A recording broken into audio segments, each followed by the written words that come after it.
Norman Borlaug once said, "The first essential component of social justice is adequate food for all mankind." The key to solving political strife, government discord, and global ignorance and intolerance lies in solving the crisis of the basic human right, food. Hi, my name is Maria Rose Belding, and that was me way back in high school when I was a junior, speaking at the 2012 World Food Prize Global Youth Institute. I was 17 then, I'm 19 now, and I'm a freshman at American University. That speech was my first big hunger talk, my first big hunger project. In 2 years, I've gotten involved in about a dozen more and been able to kick off 2 of my own, Fighting for Food and the Means Database. What are Fighting for Food and the Means Database? Well, I'm going to let high school senior me take that one away. My project is actually a couple of different projects. They're all centered around food security and hunger in the United States.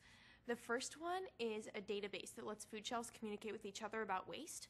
So when they get really big donations, it lets them talk to their partners in communities that are 10, 20, 30 miles away and say, hey, do you need this? Instead of having to throw it out.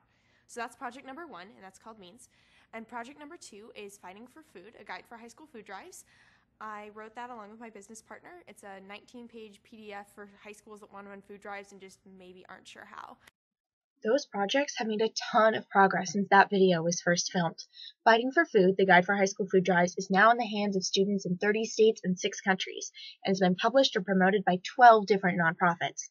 Means, the database system to allow emergency feeding systems to talk to each other, has been approved for pilot in Ohio, Iowa, and Washington, D.C., and will kick off a second prototype run in February or March of next year.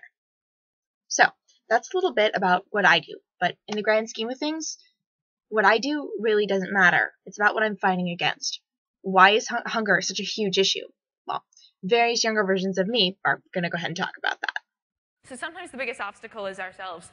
Even here in the United States, 1 in 6 people is still at risk for hunger. 1 in 7 people are enrolled in SNAP. Policies that hadn't really been questioned since they came into existence. Kids that are coming to school and failing tests because they didn't have dinner and they couldn't have breakfast. That shouldn't happen.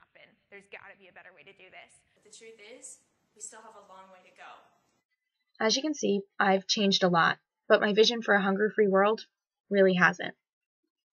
When I imagine a hunger-free world, I think of a place with less politics and more people, where there isn't a left or a right, just a center focus on serving and ensuring that our most vulnerable can eat.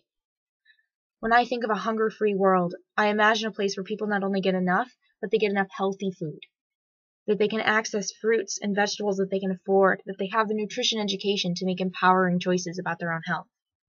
When I imagine a hunger-free world, I think of a place where we waste less and feed more, where we eliminate deaths from kwashiorkor and protein energy malnutrition, where we see HIV rates go down because people are more nourished, where childhood stunting becomes a thing of the past. I say I imagine a hunger-free world, and not that I dream of one, and that's an important distinction. We dream about things that we think can't really happen, that won't really come true. A hunger-free world isn't a dream, it's an expectation. This is something we can do. We have seen phenomenal success in the nonprofit side, NGO, governmental. We have seen incredible progress in the issue of hunger and poverty, and it's a legacy that I want to contribute to with anything and everything that I can. As requested, here's my email address. Also, if you want to learn more about Means or the Guide to Food Drives, I've also put links right here. Thank you so much for watching.